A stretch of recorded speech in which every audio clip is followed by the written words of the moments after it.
In a gritty 23-20 win, the Washington Commanders once again proved their resilience. Wide receiver Dyami Brown shined the brightest with a clutch performance to break down what went right, what went wrong, what this team needs to carry on forward into the postseason. That and more coming up on this episode of Locked On Commanders.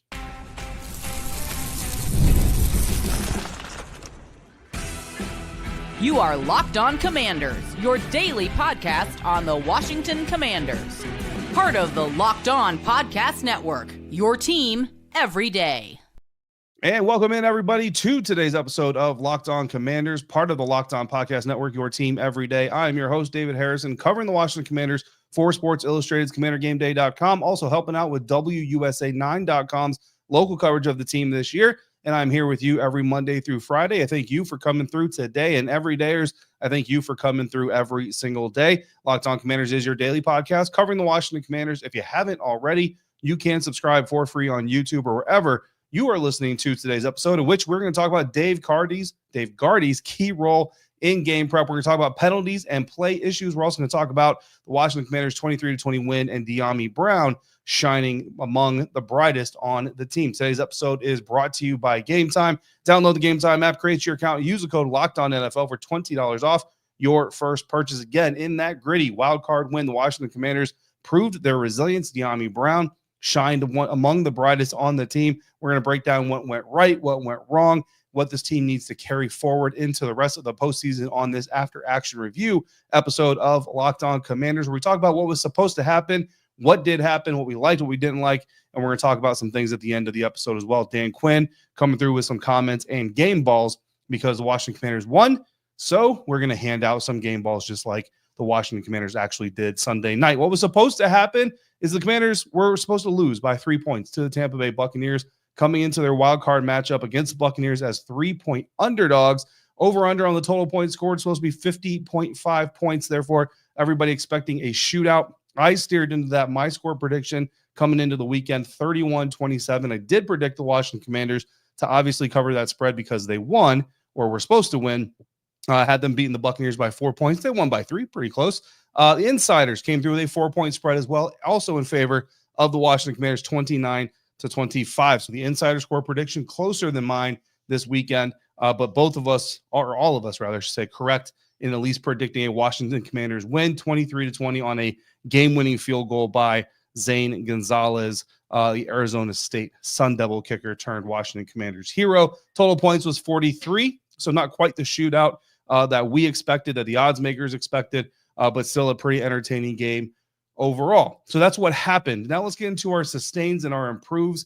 We always start with the sustains. 3 things that we liked. We go player, we go play, and we go a team fact that we liked about this. And we always start off with, well, I don't say we always, but we typically start off with the player. Dyami Brown wasn't our number one star coming out of the game, but when you talk about what we want to see sustain the most, obviously Jayden Daniels, who was our number one star, we want to see that performance sustained, but it's kind of been sustained already, right? Bobby Wagner has been a presence on this team. Terry McLaurin setting the franchise record with 13 touchdowns this season, certainly has been an X factor and an impact player. So Dyami Brown is a guy who has shown up at times, but also has not shown up at other times. And he is the one that we want to see sustained moving forward. 5 catches, 89 yards, and a touchdown in this game. The first touchdown of the game, got the scoring going for the Washington Commanders and really kind of tipped off everything. But it wasn't just what Dyami Brown did. It was also how he did it and how those things happened. And we asked Dan Quinn about Dyami Brown specifically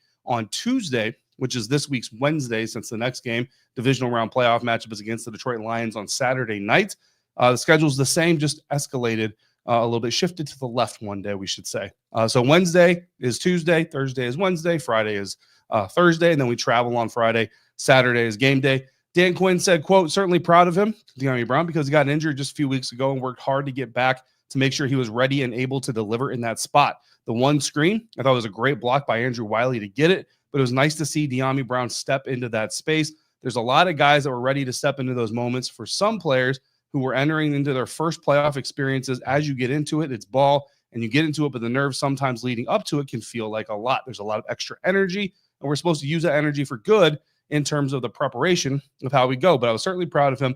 I told him that in the locker room, end quote. So that was Dan Quinn's words about Dyami Brown following the game, following his Very impressive performance to help the Washington Commanders get that wild card win. First playoff win by the franchise since 2000 and I almost said 2012, but 2005 season, which actually happened in the 2006 calendar year. It's been a long, long time. But like I said, it wasn't just the catches, the 5 catches, 89 yards and a touchdown, certainly a good stat line, but it was also how those catches came, what they meant to the team. First catch, like we already said, touchdown. Obviously, any touchdown is going to be big, but you're talking about the opening touchdown of the game, the opening touchdown for the team, not the first points in the game, but the first touchdown in the game of a playoff game. Certainly a big, big deal for anybody. And you can always go down in history if you're Dyami Brown and say, my first postseason catch was a touchdown that gave my team a lead in the postseason. Second catch came on a 30-yard pass and completion, converted a 2nd and 8-yard second down 8 play into a first down. Explosive play, first down conversion, 2 key things for this Washington Commanders offense. Third catch of the game was a 24-yarder, went to the Tampa Bay 1-yard line. And not only was it another explosive, not only was it another first down, but it came right after the second catch. So on those 2 catches alone, you've got 54 yards and you're down to the Tampa Bay 1-yard line. So in 3 catches, Dyami Brown already had 3 catches, 54 yards, more than 54 yards, I should say, and a touchdown. I think 64 yards total in those 3 catches. So a great way to start the game. Fourth catch, got a 4-yard gain on 2nd and 10. Technically not a successful play, right? Successful plays on second down, gained 60% of the yards to gain. So he would have had him in a 6-yard gain. So that's kind of the one that's a little bit of an anomaly. But then the 5th catch, final catch for Dyami Brown on the game-winning drive that ultimately helps set up that game-winning field goal, 21-yard catch on 3rd and 6. We're going to talk more about that play here in just a little bit, but that's the breakdown of Dyami Brown's catches on Sunday night, the breakdown of his contributions to this team. Obviously a clutch performance by Dyami, and for a team that has kind of had to do this number 2 receiver by committee thing, you always need somebody to step up. It's been Olamide Zaccheaus at times. It's been Jamison Crowder at times. Zach Ertz has always been there as a number 2 target for the entire season. This last weekend, it was Dyami Brown. We'll see who tries to step up in Detroit. Maybe it's Dyami. Maybe it's somebody else. Maybe it's Luke McCaffrey's turn to get in on the party there. I asked Jayden specifically on Tuesday about Dyami Brown, the teammate, the wide receiver. He said, quote, great teammate, has my back. I have his back, and he's always there for everybody. So just seeing when those plays need to be made for him to step up and make those plays in those critical moments, nothing but excitement for him and how hard he works, because I know he prepared for moments like that, end quote. And that is the quintessential Jayden Daniels comments about a teammate, giving all the shine and credit to a teammate of his. In a critical 3rd and 6 on that game-winning drive we just talked about, Dyami Brown made a clutch 21-yard play to set the Commanders up for victory. That is going to be our sustained play from the wild card round heading into the divisional round. Coming up next on Locked On Commanders, part of the Locked On Podcast Network, your team every day. And we're doing that today thanks in part to our friends over at TurboTax. This is a message from our sponsor, Intuit TurboTax. Taxes were waiting and wondering and worrying if you were ever going to get any money back. And then it was waiting and wondering and worrying some more. Now taxes are matching with a TurboTax expert who can do your taxes as soon as today. An expert who gives your taxes undivided attention as they work on your return while you get real-time updates on their progress, so you can just focus on your day. An expert who will find your every deduction possible and file every form, every investment, everything with 100% accuracy. Also, you can get the most money back you deserve, guaranteed. No waiting, no wondering, and best of all, no worrying. Now, this is taxes. So get an expert now on TurboTax.com. It's only available with TurboTax Live full service. Real-time updates only available in the iOS mobile app. See guarantee details at TurboTax.com/guarantees. In a critical 3rd and 6 play on the game-winning drive, Dyami Brown makes a clutch 21-yard catch to set the Commanders up for a playoff victory. We're going to talk about that here next on Locked On Commanders. And if you want to get even more out of the Locked On Commanders podcast, sign up to be a Locked On Commanders insider today. And from there, you will get live texts from practices, games, press conferences, all kinds of other times. All you have to do to be an insider is go to joinsubtext.com/LockedOnCommanders. It's free for the first 2 weeks. And not only are you going to get that, you're also going to get access to send me your text. You can send me your questions, your thoughts, your analysis, your opinions. We can have conversations. Agreeing is not a prerequisite to be an insider. Certainly can have a nice professional, if you want to call it that, or cordial conversation about disagreeing points of view. Again, join subtext.com/LockedOnCommanders to get even more out of the Locked On Commanders podcast. Our second sustain from the wild card round is going to be a play, and that play is the 3rd and 6 pass from Jayden Daniels to Dyami Brown for a gain of 21 yards on the eventual game-winning drive. So the Commanders came out for this play. They were bunched left in shotgun with Dyami Brown, the outside receiver, in that bunch set to the left. Jamison Crowder was the inside receiver, middle skill position player. Tight end Zach Ertz was lined up, stood up on the end, off the end, I should say, of the line of scrimmage nearest to the offensive line. Eckler lined up to the right of Jayden Daniels in shotgun as a running back, and Terry McLaurin, the receiver, split wide right facing press coverage from Buccaneers cornerback Zion McCollum. That was the formation. The Bucs come out with a too-high look. Middle of the field is open. 6 men in the box, just one defensive back at the line of scrimmage on the bunch side of the formation in a zone look alignment. Now at the snap, or as the snap becomes more imminent, I should say, the Buccaneers crawl up a little bit. Some of those defenders come up on the line of scrimmage, and at the snap, there are actually 7 Buccaneers defenders within 3 yards of the line of scrimmage. 6 of those guys are smack dab on the line of scrimmage. They only rush 3. The 2 safeties drop super deep, but the linebackers don't really move out of the box. They pretty much are shadowing, trying to contain Jayden Daniels, kind of a group effort spy type of thing, if that makes sense. They don't really fan out, meaning that when Dyami Brown runs his deep dig route underneath Jamison Crowder's deeper post route, Jayden Daniels has plenty of room to make the throw without it underneath the defender in sight. Both safeties too deep to do anything about it. That's exactly what happens. Brown then looks the ball in, very important, before turning upfield, getting into Bucs territory with 3 minutes left in the game. Got down to the Tampa Bay 45, 3 minutes left on the clock, and now you just set the stage for Washington to drain the clock, force Tampa Bay to use its timeouts, set up a game-winning field goal that came with just seconds remaining to send the Washington Commanders to the divisional round of the playoffs. The play design, simply put, one of Cliff Kingsbury's more brilliant play designs. Pre-snap formation forces the defense to identify zone or man, because when they're in zone and a bunch look like that, it's all condensed in, it's all really tight. There's not a whole lot of conversation because pretty much guys know, okay, this is my zone, this is your zone, we're going to drop in, things like that. There might be some communication of like, hey, watch for this, watch for that. But when you're in man, there's a lot more conversation, there's a lot more shifting. Honestly, there's a lot more almost anxiety coming from the defense because they know, well, you got that bunch look, you could have crossers, you could have guys going one way, another way, pick plays, all kinds of stuff could be on, so they got to kind of ramps up the tension a little bit. So when you see those defenders come out and just kind of get into their space, not really communicating a lot, it kind of gives you a really good sign that the defense is going to be in zone. So that kind of gives Jayden Daniels information that he doesn't need to use motion to get.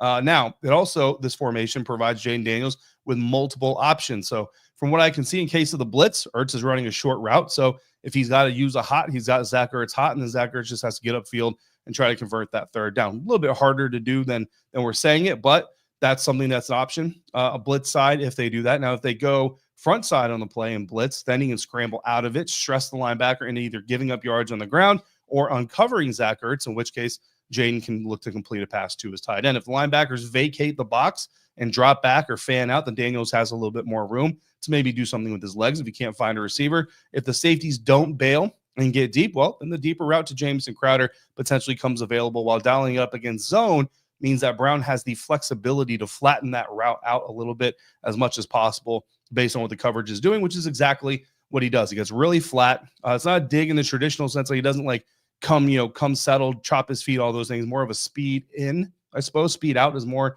what you hear about, more kind of a speed in, if you want to call it that. But he flattens it out really well, creates some separation from the defensive back, and is able to come open for his quarterback. Just perfect play design, great play design, perfect execution, especially by Dyami Brown. Gets the ball, looks it in, is able to get the first down and get into Buccaneers territory. From a team perspective, we want to sustain the penalty reduction that we saw on Sunday night. Only 5 penalties total on the Washington Commanders in the wild card round, just 2 of them on the offense. You had a false start on Zach Ertz and an illegal man downfield on Andrew Wiley. Obviously, you would love to eliminate all of those penalties, but having just 2 on the offense, you can live with that a little bit more than some of the other things that we've seen. 2 other penalties were declined in this game.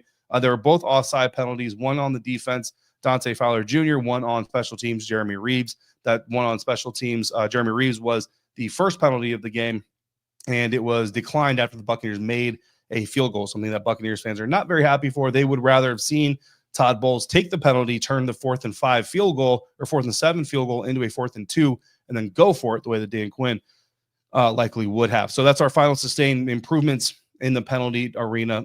Certainly, again, you'd rather have 0 than 5, but you'd rather have 5 than 11 or 12, right?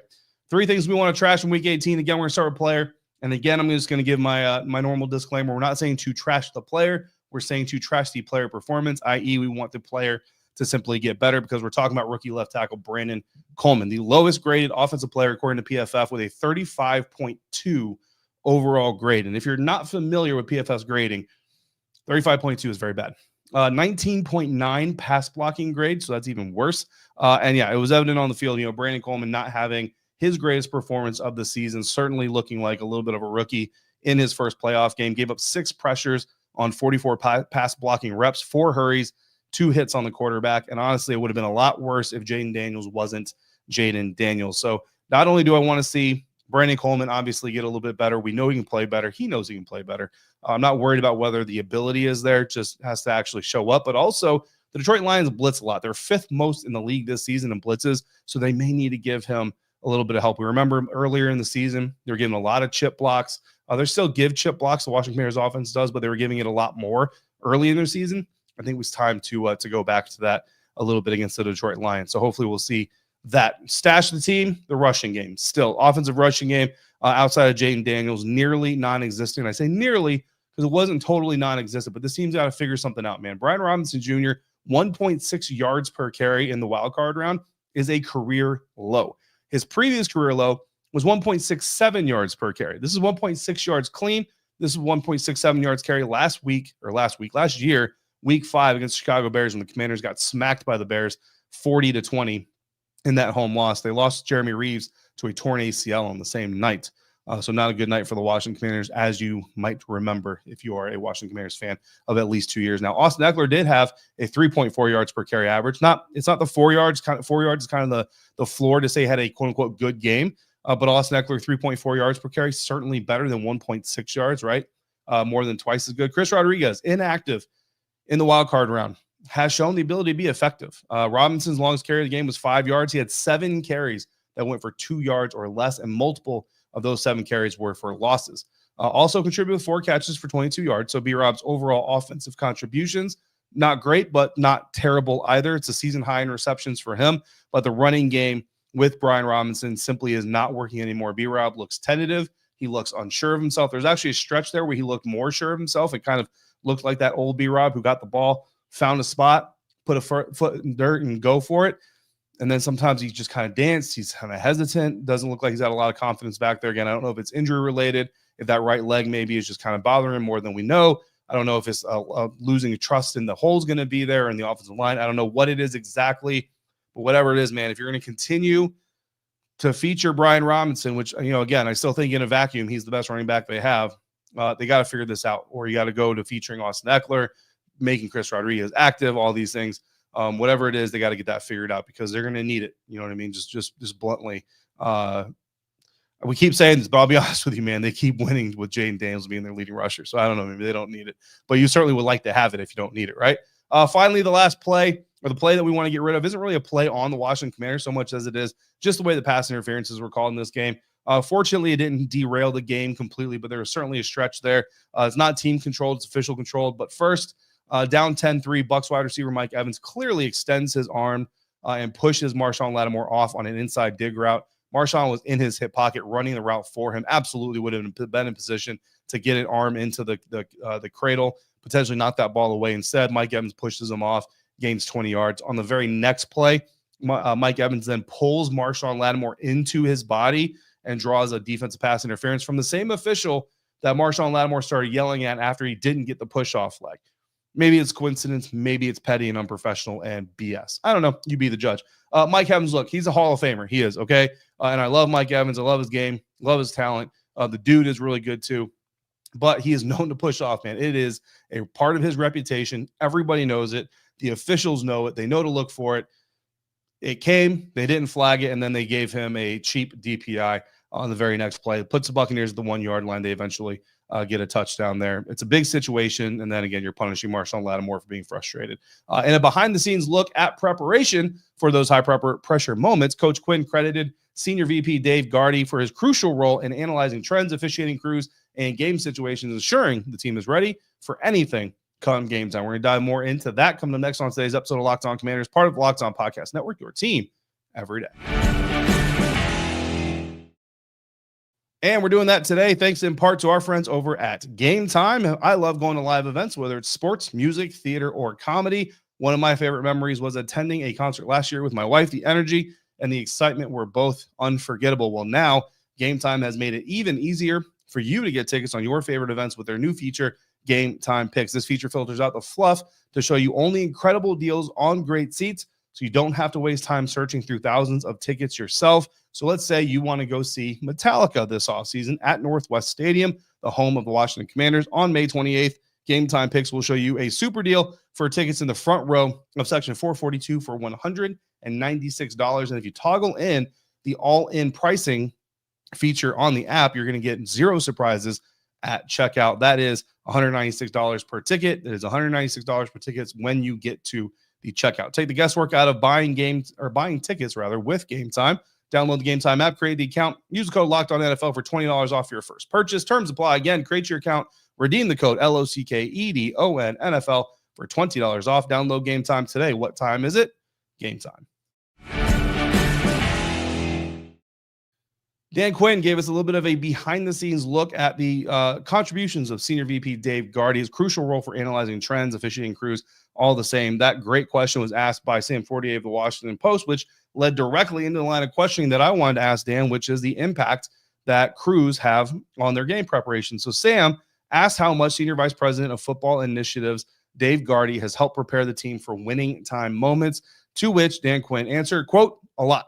And so Dave presents to the team every Friday, and then we get together on Mondays, Wednesdays, Thursdays, and Fridays. He and I, we get together with a group of coaches on Saturdays. We go from around the league, trends, officiating, to have someone that's up to speed from officiating to rules to things that happen in every game. You can imagine how hard that would be to look. Okay, let me see this game and then this game. So he gets to go through every game, gives me the Cliff Note version of all these games, situations that come up. And so it's a lot, but it's a really cool process to go through together. He's been really influential here, and to have somebody with his poise and demeanor in the moments is important too, end quote. That led me to my question, asking Dan Quinn about how much they analyze officiating crews coming into games and into their game preparation. I asked him specifically because, in case you don't know this, playoff officiating crews are not organic. During the regular season, every crew stays together during the course of the season. So they all work together throughout the 18 weeks of regular season football. When the playoffs, the crews are then intermingled. So Ronald Torbert, for example, will be the referee this weekend in the matchup between the Commanders against the Lions. But his organic crew that he's had all season long will not be his crew on Sunday or Saturday night. It'll be a crew of guys coming from other staffs, presumably the best officials from around the league. So I asked Dan, I said, how much does that fact impact what you're looking at? Do you look at just the referee and his trends as he runs the crew, or do you look at the individual officials? Dan Quinn said, quote, a little bit of both.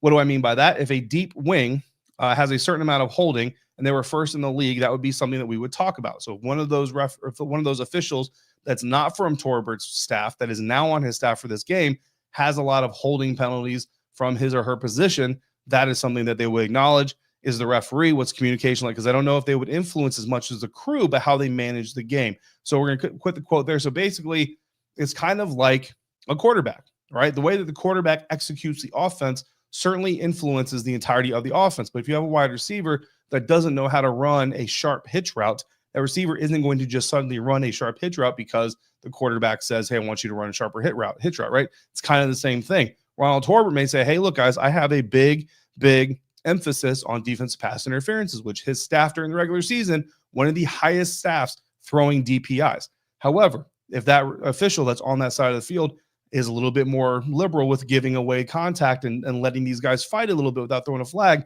that official is likely still going to call the game that way, even if Ronald Torbert says, hey, I want more penalties there, things like that. So it's a little bit of both. So that was a very interesting look at not only how the team prepares for things like officiating and trends around the league, but also how Dan Quinn kind of approaches the look at these mixed staffs for the playoffs. Now let's get into game balls. Washington Commanders won, so we're going to give out some game balls here. My game ball is going to go to, yes, it's the low-hanging fruit, but you know what, guys, sometimes the low-hanging fruit just needs to get plucked, and it's quarterback Jayden Daniels, 24 of 35 passing, 268 yards, 2 touchdowns, 110.2 passer rating, 13 carries, 36 yards. We talked about it coming into the game that Jayden Daniels had taken the team, put the team on his back over the course of several games, usually in the second half. Wanted to see him do that a little bit more in the first half of this playoff game, and he did exactly that. So we're going to give him the game ball for doing so. Insider game ball, star of the show, man, Dyami Brown winning that vote. 5 catches on 5 targets, 89 yards, and a touchdown. So Dyami Brown running away with the vote from the insiders, getting that game ball. Some other people getting votes, Bobby Wagner and Jayden Daniels, both tied for second in the game ball voting. Tampa Bay Buccaneers quarterback Baker Mayfield, he got a single vote. I thought it was kind of funny for that fumble, but it is what it is. Terry McLaurin also got some love. Zane Gonzalez got some love for kicking the game winner. Austin Eckler for stepping in big time. Cliff Kingsbury for dialing up an offense that either scored or got into scoring position every single time they touched the ball. Johnny Newton also getting some love on the defensive side of things. It's going to wrap up today's episode of Locked On Commanders. In the next episode, we're going to dive a little bit deeper into what we learned about the Washington Commanders in their first playoff win since the 2005 NFL season. In the meantime, if you got questions or comments, all you got to do is text me directly. You can do that by becoming a Locked On Commanders insider. Go to joinsubtext.com/LockedOnCommanders today. For your next listen, check out the new Locked On NFL podcast. In the morning, the madman Tyler Rowland kicks you off with a double shot of NFL espresso. In the afternoon, go through the barbershop vibes with Tony Wiggins for some real NFL talk. It's the all-new Locked On NFL, and it's twice per day. As always, thank you for making Locked On Commanders your first listen of the day. Every day, thanks for coming through every single day. Until we speak again, if you're out and about, please be safe, be kind to each other, and I'll see you next time for another episode of Locked On Commanders, part of the Locked On Podcast Network, your team every day.